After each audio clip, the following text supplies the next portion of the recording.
बोला बोला शेरा वाली मैया की। हमरा टोला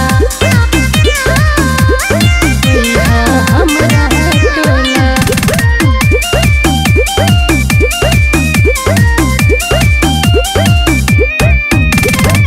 आई नौरातन नाही तू मिललू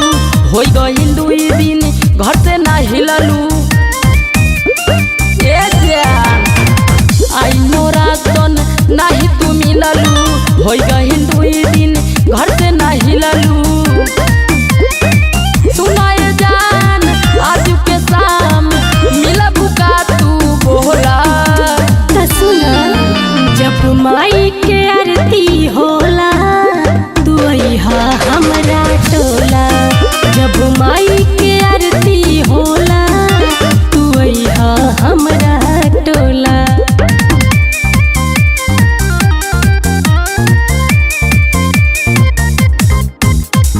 अइहा हमरा टोला अइहा हमरा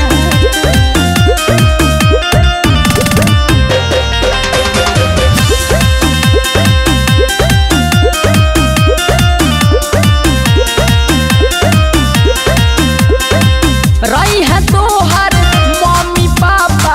देखत गुस्सा होई है साफा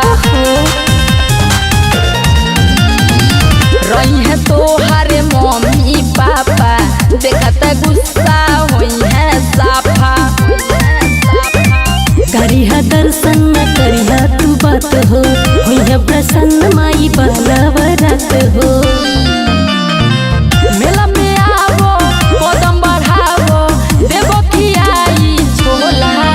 जब माई के आरती होला तू अइहा हमरा टोला जब माई के आरती होला तू अइहा हमरा टोला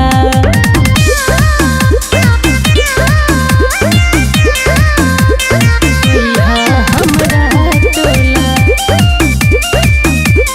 अइहा हमरा टोला बात सुनो ए मोरे जान हो आव मेला क के पलान हो अरे कैसे आई हो बात सुनो ए मोरे जान हो आव मेला क के पलान हो बात सुना रंगीला सुखलाल हो एहू जा सजल बा गजब पंडाल हो रण विजय सुना आई ही जई है पूजा माई के होला जब माई के आरती होला तू अइहा हमरा टोला जब माई के आरती